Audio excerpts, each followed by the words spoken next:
Okay, how's it going? I'm just going to quickly review, where is it? The Lost World, the Jurassic Park subtitle, from 97. It's interesting. This was apparently the biggest box office opening at the time and held the record until Harry Potter in 2001. So from 97 to 2001. I do remember being really excited when I first saw it.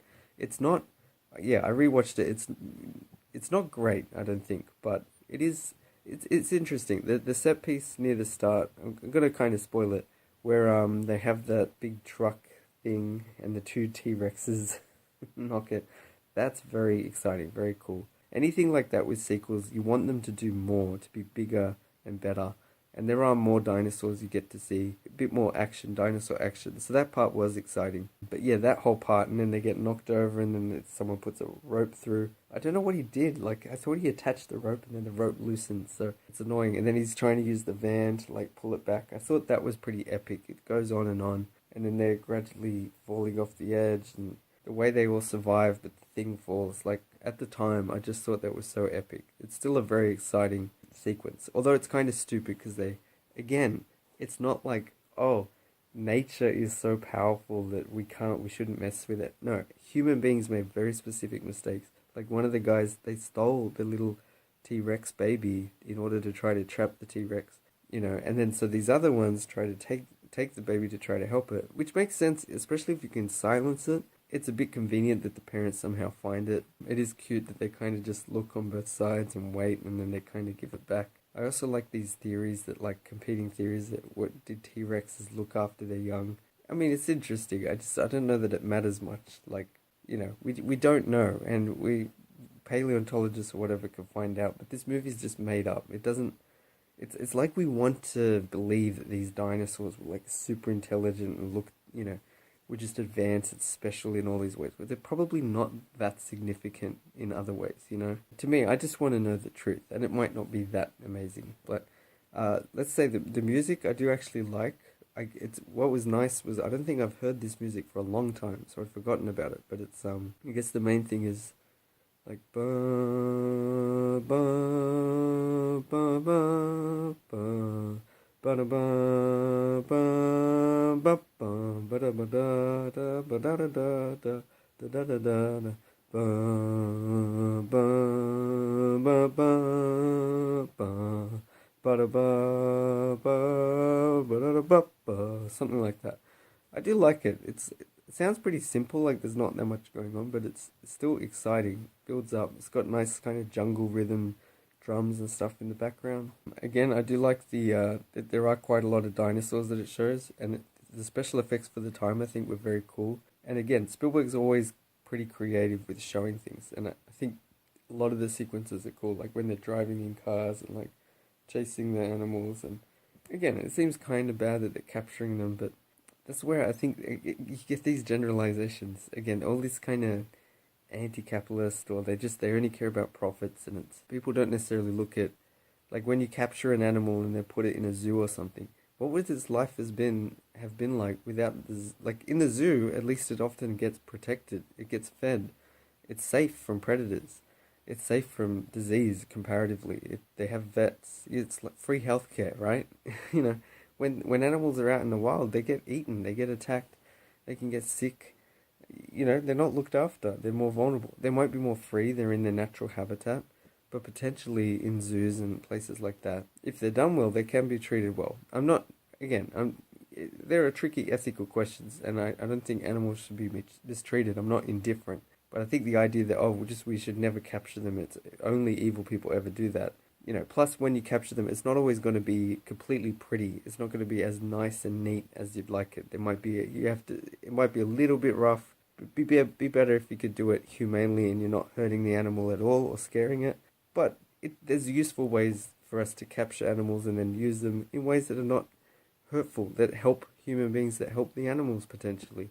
But anyway, I think part of why it doesn't work, the story is just not as good, not as interesting. The characters are not as interesting. Jeff Goldblum is good, but he's playing almost the opposite role. In the first movie, he was like cynical and he was the comic relief, which I think he was very funny in that role. That is a massive pile of shit, or something like that. He says something like that. I like near the start of this one, he's like, I think, what was the line before it? Something like, "You think I'm just making the same old mistakes?" And he's like, "No, no, you're making all new mistakes." That was the line that came to my mind as well. It's like, no, you're making mistakes, but they're different ones. I think actually part of it is I don't like what they imply about him as much. Like he's got this daughter, black daughter. I'm guessing the mother is black, and then but he's in a relationship with Julianne Moore, which that's fine. But then his daughter, just I mean, she's all right, but she's not as likable, I think, as the kids in the first movie. And she says things to him like, why do you now care about, you always do things for yourself. And his girlfriend is also like, they both seem to criticize him, and he seems to kind of accept it. And that's okay, fine. You can have a flawed character. Maybe it can be something people could relate to, but then he's not as likable, and it's also mysterious. We don't know how accurate they're being, or if they're being a bit unfair to him. Because he seems decent in the movie. He seems to care about them. He acts to help them, and that's the thing. It's not as fun a movie if you've got characters that there's that conflict that, and I don't understand. I don't know which side to be on. I don't, I prefer characters who are happy and good, and then it's the movie that's stressful and challenges. Imagine if in Jurassic Park you had issues between the grandfather, Hammond, and the two grandkids, or if there was if Laura Dern and Alan Grant were having fights and stuff, it would just kind of complicate the movie, and then you would I care as much when they're in danger? It's better to have characters that are happy and stable. One or two disagreements in certain areas, but otherwise they're happy, and the dinosaurs present the challenge. The dinosaurs are the antagonists or other characters. So it's just something I don't like in general. Anyway. It's also annoying just the mistakes. So like taking the little baby dinosaur, and then also one of them calls from that perch and they don't answer. It's like at a certain point, no one can help you. Some of the parts with the velociraptors later are kind of creative, like when he'll kind of go into a room and then the velociraptor just smashes through the glass and he gets back out again. Some of that was funny, and again, I like how the velociraptors interact with physical objects like the car. It makes it feel more real. But other than that, it's a bit silly that the velociraptors keep taking their time. They have so many chances to just tear him to pieces, Jeff Goldblum, or one of the other characters, and don't. They do kill other characters, but and I do like the part where the T-Rex comes in at night at the camp, and then his head comes through the waterfall, and nearly gets them. And then that guy just freaks out over a snake, and then gets eaten. It's so stupid. It's like, where's the self-control of like, yes, I know it's a snake, I'm freaking out, but there's a T-Rex right there, so I'm not going to do the typical flinging around, because I'm going to run into bigger problems, Just jumping to later, it's a bit confusing, when the boat comes really fast. I remember thinking, like, what's that about? But okay, it makes sense. All the people on board have been killed, I guess. And I would have thought, normally, if everyone's dead, that the ship would just kind of come to a stop. But I suppose if it's been left on full throttle or whatever, it'll just keep going full speed. But I think in the book, maybe the velociraptors were on board as well, because there's people killed in areas that the T-Rex shouldn't have been able to access. So it's a thing where in the movie you think, why did they not fix that detail? As it is, it doesn't make sense, because there's only the T-Rex. Also, if it's gone around and killed people, like, why does it need to bump out of that area? I thought it would have already escaped. Again, it makes more sense if there were velociraptors around, because then people have been killed by the velociraptors, and oh, there's also T-Rex. I don't know how the T-Rex got out, though. It was locked down by solid metal. It looks like iron, thick, strong. It can't get out. How, makes no sense. And again, most of the problems of this movie are from human beings making mistakes. They go there a little bit like Aliens to some degree, where they're not really prepared for what they're facing. They got kind of military cool weapons. They're trained. It's not one or two people. It's like a group of maybe 10, but they need like hundreds of soldiers or thousands that are all really well trained, have really good weapons with a really good leader. They're woefully unprepared in Aliens. That movie is likable though, because the main characters like Sigourney Weaver, a few of them are smart and make good decisions. But this movie lacks those good, solid people. Again, Jeff Goldblum's one of the main ones, except his relationships are strayed, so like we don't know, is he a good guy? And I don't think he makes the best decisions either. But yeah, there's so much conflict between the humans. Like Vince Vaughn I think he takes out a couple bullets from the guy, And then, the T-Rex is attacking people, they try to shoot him and they can't. So how is that helping? You're on the same team. You're again, the dinosaurs should be the main antagonists. You introduce conflict in the humans, it gets annoying. I want the dinosaurs to eat all of them now. You know what I mean? It's so, because they're so stupid. They deserve it. And also, like, the way they free all the dinosaurs, and it's again like it's so that the dinosaurs go on the loose and destroy lots of equipment and potentially kill or hurt people. It makes things worse. That's the thing. If you disagree with someone's ideas or politics, I think you're better off discussing it. You're better off dealing with it on that level rather than using force and sort of just sabotaging, because it causes way more problems. And then you've got the human conflict, and none of them are helping each other as the dinosaurs eat them. So in Jurassic Park, I mentioned as well the thing about the with the water. It's even more exaggerated in this movie. There's a part where the T-Rex gets to LA or whatever, it's going around, and there's a boy in his room. And yeah, so you see the T-Rex, watch the pace the T-Rex walks at. First off, when you can see it, often you don't really hear the footsteps that loudly. It's like boom, boom, boom, boom. And then it cuts to the boy, and it's and then really long gaps. Again, it makes no sense. There's a part where the T-Rex is walking right near a swimming pool, and you look at the pool, and there's no ripples, nothing.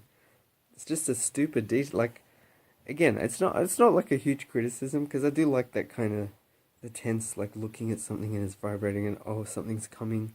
It works. It's scary, but it just doesn't make any sense. That's all. Yeah. So the pool, no vibrations, and you also don't hear it that loud. There's a part near the end where the T-Rex gets that lawyer guy or whatever, and again, he kind of sneaks down. He steps. The end of Jurassic Park as well, it kind of just comes in and eats the velociraptors, which I don't mind. I think it's a good moment. If you look at that scene, there's an area on the side where, like, overall, like an entrance where the T-Rex could have come through. It seems like it could have fit. And I actually think a large animal can be not too loud. It's possible. I mean, I can walk and be more quiet than a mouse scurrying, potentially, in some cases, right?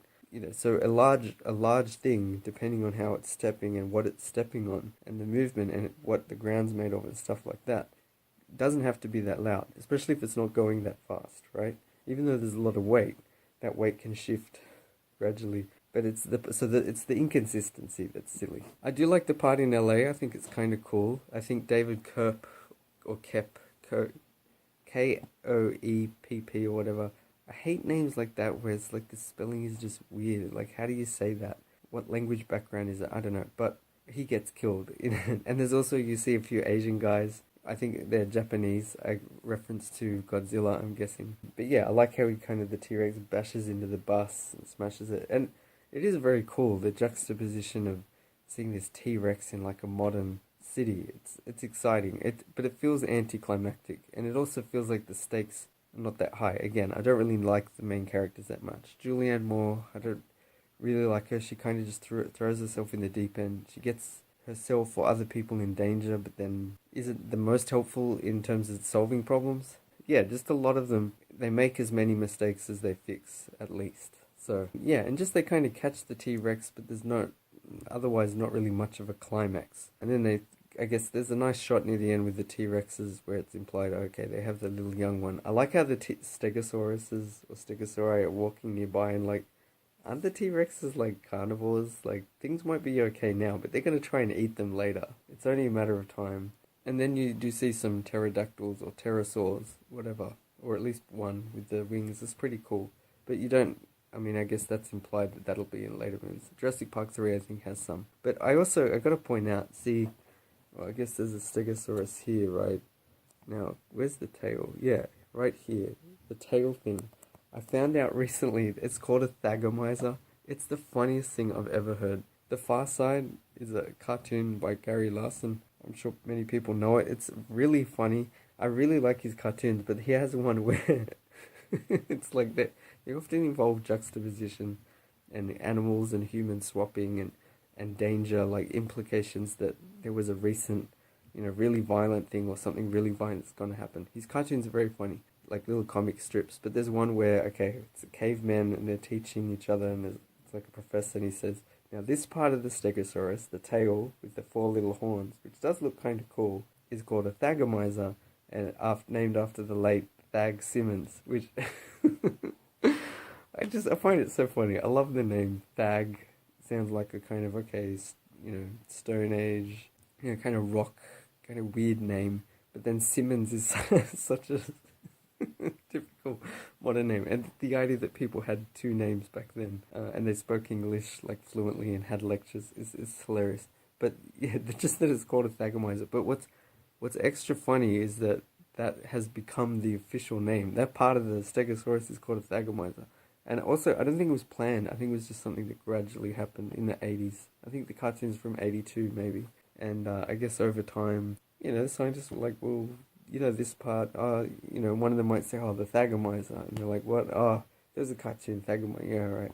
And then it eventually just becomes accepted, like, in spite of, I'm betting there were people that were probably like, this is stupid, we need a proper name. But no, it's officially the name. That just makes me laugh so much. Just any reference to a thagomizer after the late Thag Simmons. I also love the implication that, Thag got killed by Stegosaurus with a thagomizer. So at least, hey, he got part of the Stegosaurus got named after him. And also, of course, the idea that, humans never lived at the same time as dinosaurs. It was separated by tens of millions of years or even hundreds.